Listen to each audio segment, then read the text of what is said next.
Listen carefully and answer questions 1 to 6. Good morning. You'd like to volunteer for the children's section, is that right? Yes, I spoke to you on the phone yesterday. That's right. Tessa, isn't it? Yes, Tessa Bridges. Thank you for coming in today, Tessa. Before we discuss what a volunteer does in the library, I'll need to get some details from you. No problem. What would you like to know? Where do you live, Tessa? I still live with my family in Northwood, 51 Matthew Drive. M-A-T-H-E-W? Matthew Drive? Actually, there are 2 T's. M-A-T-T-H-E-W. Oh, thank you. And the postcode for Northwood is? Oh, I'm still confused about that. It used to be 2614, which of course I still remember, but the post office has recently changed it to 4126. So, 4126. Now, you're a university student, aren't you? Not exactly. I go to Northwood Polytechnic. I'm in my final year. In your final year. So what are you studying? I mean your main subject. Oh, I'm majoring in creative writing. And are you enjoying that? Very much so. I love it. When I graduate, I want to write children's books. That's great. Now, I can see why you're keen to volunteer at the library. We're always grateful for the extra help, but I still have to ask you some more questions about your previous experience. That's fine, but I haven't had a full-time paid job yet. Not to worry. Part-time work or voluntary work gives you the experience most employers are looking for. Well, to start with, when I was 16, I had a babysitting job. And who did you work for? Oh, just family friends. How long did you babysit for family friends? Oh, about 2 years, on and off. After those 2 years were up, what did you do then? Well, I was still working as a babysitter on the occasional evening and weekend when I became a peer tutor at school. I did that for 1 year, my last year at senior high. And what does being a peer tutor involve? Mostly, it means staying behind after school 1 or 2 afternoons a week to help fellow students in the subject that they're having difficulty with. And what subject did you tutor in? English, actually. I see. Do you have any other experience? I worked at the Ace Sports Academy as a tennis coach, but that was only for about 12 weeks over the summer before I enrolled at the Polytechnic. So you're good at sports? Not everything, just tennis. And are you currently working? Yes, well, unpaid work, that is. I'm a volunteer at the local hospital, where I visit sick children who would otherwise not have any visitors. Well, it certainly seems as if you like children. Yes, I do. Before you hear the rest of the conversation, you have some time to look at questions 7 to 10.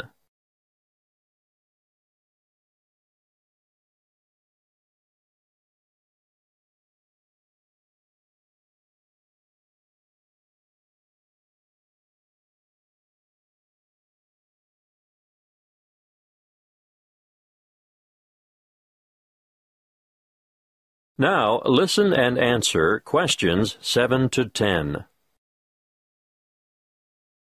Well, Tessa, what I need to know now is what your schedule is like, so that we can fit you into the roster here.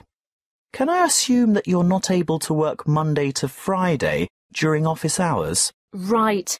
I'm very busy with lectures, workshops, and assignments during the week. How about weeknights? Say 5 to 7 in the evening. That's a very busy time in the children's section. Well, I couldn't commit to more than 3 evenings a week. and even then it would depend on my schedule. Yes, I understand. If possible, we could make arrangements a week in advance. Would that help? Yes, that might work. Are weekends okay? Well, Sundays are out. Actually, only every other Sunday, because that's when I'm usually needed at the hospital. But I'm free on Saturday afternoons. All right. We could roster you for the odd weekend then. What about school holidays? Definitely. No problem whatsoever. I don't have any other commitments during the holidays. That's good to hear. We have droves of children here in the holidays, as you can imagine. Thank you. Well, Tessa, we'll send you a letter of appointment in the mail, and we look forward to having you join us as a volunteer. Thanks very much. Now, as for your duties. That is the end of Section 1. You now have half a minute to check your answers.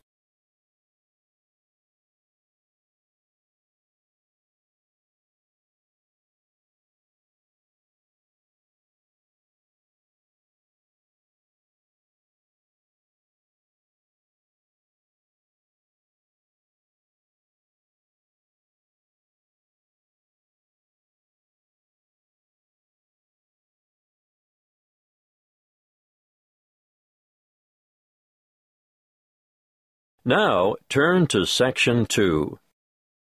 Section 2. You will hear a radio advertisement for a health program. First, you have some time to look at questions 11 to 17.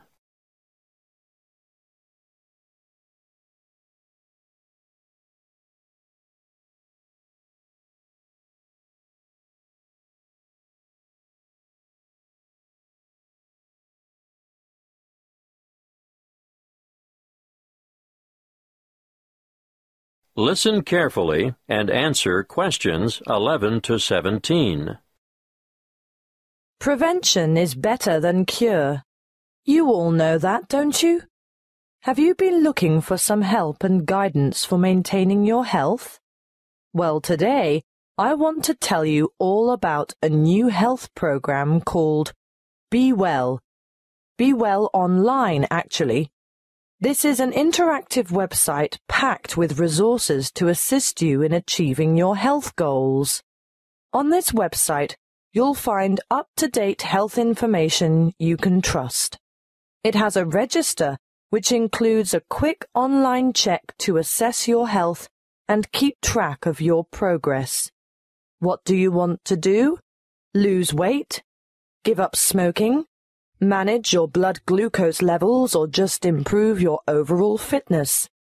Use the simple online assessment tool and receive a personalized report on your current state of health. This is what we call your wellness register.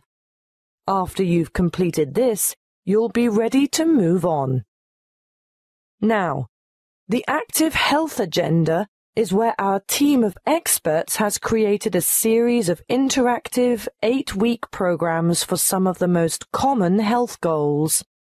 These are aimed at differing ages and lifestyles and include healthy eating and workout plans, plans for losing weight, stress management, longevity, or how to age gracefully by maintaining your health, and express workouts for those of you who never have enough time. If you join up to Be Well Online, you'll not only be able to use a whole suite of interactive tools and calculators, but you'll also have unlimited access to an extensive library of health articles, delicious, simple recipes, and illustrated exercise descriptions. Let's look first at the active sport component. This gives you individual attention. In fact, it's a virtual personal trainer. Sports science and fitness experts have developed programs that will enable you to take on a specific sporting challenge or fitness goal adapted to your particular ambition and skill level. Detailed daily warm-ups and workout plans and weekly training schedules will help you prepare for any upcoming event of your choice. Marathons, triathlons, open water swims, cycling, or fun runs are just some of the events you could enter with confidence when you've completed an active sport program. Be Well Online also features an active care project. This caters for individuals who want to address specific health needs.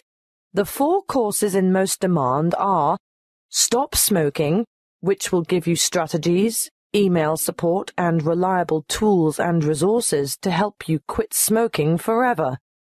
Then there is Glucose Management, a self-care program designed for people with high blood sugar, which will help you manage your condition and improve your overall health. Obviously, heart health has a large following. It's basically all about lifestyle modification, where you will take a course of action with the aim of improving your cardiovascular health.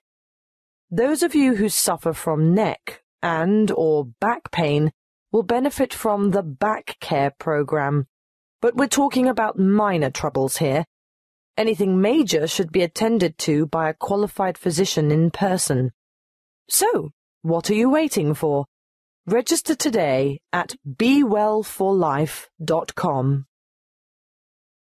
Before you hear the rest of the talk, you have some time to look at questions 18 to 20.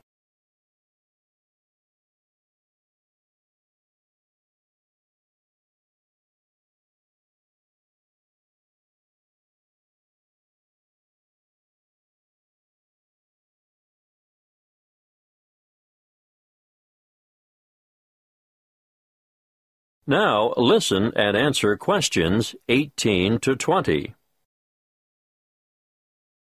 Okay, I can hear some of you saying that you don't have enough willpower to go through with our online program.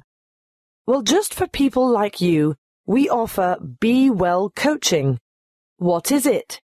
It's a telephone-based service that will give you the extra support, motivation, and techniques that will provide the impetus for you to bring about permanent changes. Who runs it? The course is delivered by experienced health coaches, as well as qualified exercise physiologists, dietitians, and nurses. Who can use it? Well, this service is really for those of you who have serious health concerns like diabetes, arthritis, or high blood pressure. I know there are many of you out there who could benefit from this. How does it work? Your health coach will provide assistance as you develop a plan and maintain regular contact over a period of 6 months to help you stay on track.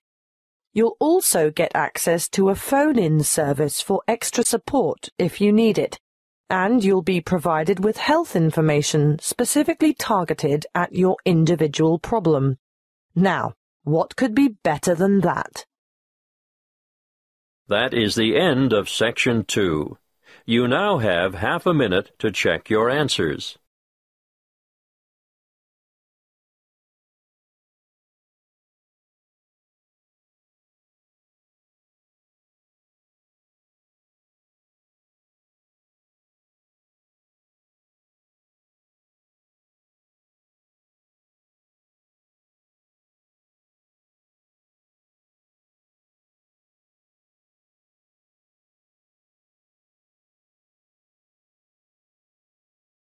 Now turn to Section 3.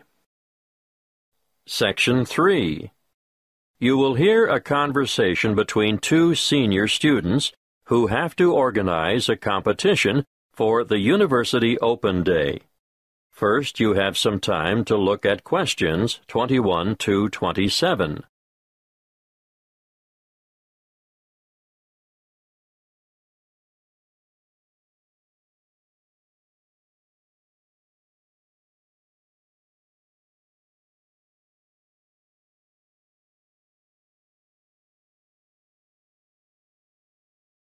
Listen carefully and answer questions 21 to 27. Hi, Grant. What sort of competition do you think we should organize? Well, Claire, the Open Day Committee was pretty clear on that. It must be something with youth appeal. That makes sense. After all, most of the visitors will have just left high school. Yeah, so I was thinking technology? Do you mean something which uses the latest technology, like an iPod? Something like that, but a bit more expensive maybe. What about the latest iPhone? I'm saving up for one right now. Let's make it an iPad. I wish I'd had a tablet computer when I started university. Yeah, that's a great idea. That should get a lot of our younger visitors interested. Right. Let's go with that then. Fine. We could go into town now and buy it. I saw great deals advertised at the Rick Smith store. Oh, I don't think we'll have to worry about that. A university purchase order will probably be arranged through the Resources and Supplies section. Well, that's settled then. What about the competition? Is it going to be a game of skill or a guessing game or something else? What do you think would work best? Good question. I don't think it should be anything too hard or anything that will make the visitors look silly. Some of them have such fragile egos. True. So, something that anyone can do. Nothing competitive, no skill or intelligence involved. That's right. But the main thing is that the contestants have a lot of fun. How do we do that? Well, I was thinking of a popular TV series, science fiction or science fantasy. I don't actually know the difference. Go on. It's a series where in every episode the main characters step through a portal into another world or another era. What's a portal? It's like a gateway or entrance to something. Okay, I get it. They'll be stepping into the new world of tertiary learning. So somehow we encourage people to step through this portal. Then what? They get their photo taken. Is that all? Not exactly. Let me think. I can't see how that's a competition, unless we pick the best photograph. But there's not much excitement or involvement in that for the participants. Wait. We don't decide on the winner. I mean, no one person does. We get them, the public, to do it. How? Put all the photos on Facebook, and the one with the most votes wins. I agree. Good idea. But there's just one more thing I'm not clear about. How do we get hold of a portal? I was thinking graduates of the engineering department could construct it as part of their contribution to Open Day. Before you hear the rest of the conversation, you have some time to look at questions 28 to 30.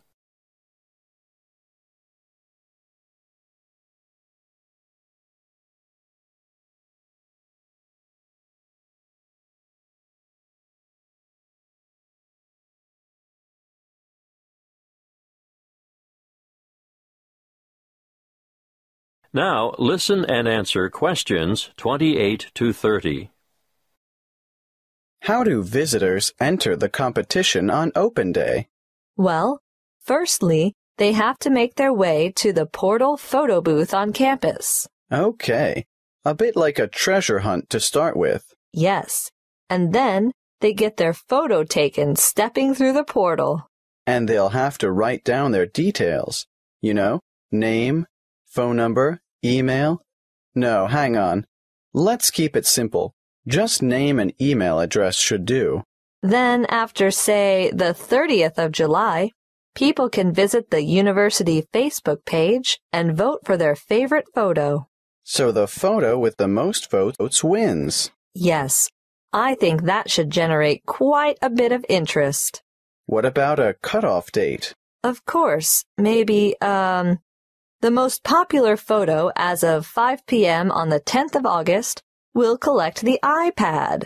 And the winner will be notified by email. And the winning photo will be enlarged and published in full color on the university Facebook page.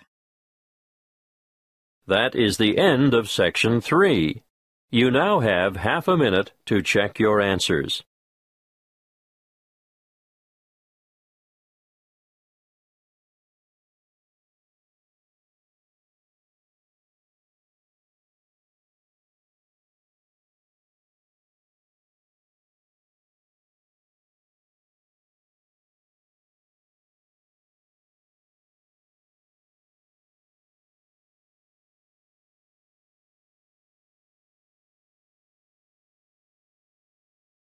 Now turn to Section 4.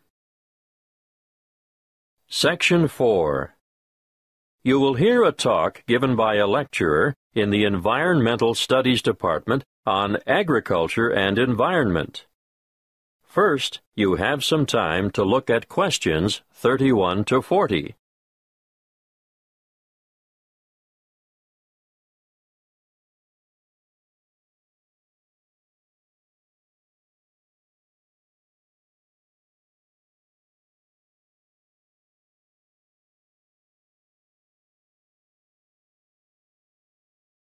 Listen carefully and answer questions 31 to 40. Welcome to this lecture on agriculture and the environment. I hope it is enough to make some of you decide on a career in the field of agricultural science. As you all know, food is a basic human need, and producing enough of it is the single greatest challenge facing the modern world. Developing nations have rapidly expanding populations, so agriculture should be central to any development agenda for those countries. What's more, 75% of people in the developing world are dependent, directly or indirectly, on agriculture for their livelihood. And for many low-income countries, it's the most important sector of the economy, accounting for 50% of GDP, and sometimes it's the primary, if not only, source of foreign currency. Now, of course, when I talk about agriculture, I am using the term to encompass more than just growing food crops. Of course, livestock farming, fishing, and forestry are included. In order to combat wide-scale food shortages, agricultural research programs are underway in many areas. Using science is one way to increase productivity. But, a word of warning, agriculture must also be sustainable. Let's look at approaches that are not sustainable. Firstly, overgrazing and intensive cropping are two ancient but destructive practices that lead to loss of soil fertility. Secondly, the modern idea of liberal application of chemical pesticides and herbicides has had disastrous consequences for the health of the land, ranging from the pollution of water sources to the destruction of wildlife. These practices have ignored the mechanisms that sustain ecological communities. Ignorance has led to the destruction of the very biodiversity that is essential for sustainable food production. However, introducing new agricultural techniques, especially things like genetic engineering, can be difficult because many people remain suspicious of the fact that plants have had their genetic material modified by scientists. Biotechnology has also led to the dubious practice of bioprospecting, or, as some prefer to call it, biopiracy. Foreign multinational companies have been accused of illegally obtaining samples of indigenous plants of other countries in order to get their hands on genetic material to improve the quality or yield of their own crops. We must put aside the controversy surrounding the field of agricultural biotechnology in order to concentrate on the biggest threat to food production on this planet, which is, yes, climate change. The effects of global warming so far have been to shrink the food supply, thereby pushing up prices and making even the most basic necessities unaffordable. As I see it, the international community must address this and other challenges to agricultural production with urgency. Concrete scientific and technological achievements need to be presented for farmers to evaluate and learn to use. But, apart from that, governments need to address the complex issues of policy development if the world's hungry are to be fed. Environmental policies need to be put in place to protect ecosystems and correct soil degradation where possible. Countries cannot continue to exploit natural resources whilst ignoring the consequences. In fact, I'd like to see teams of agriculture and environment experts making up a global network which would monitor the world's farming systems. Different farming systems should be studied not only with a view to analyzing the environmental effects, but the social and economic effects as well. The studies would be carried out with a view to stemming pollution and erosion and promoting safe, cost-effective practices that will guarantee a secure food supply in the future. Monitoring sites would need to be set up all across the world and data collected in a systematic way. Of course, building the online infrastructure for such a project would cost millions of dollars, and there would be ongoing costs involved with the monitoring system. But the information gathered would go a long way towards solving the problem of feeding the masses and ensuring millions of people don't face a hungry future. That is the end of Section 4. You now have half a minute to check your answers.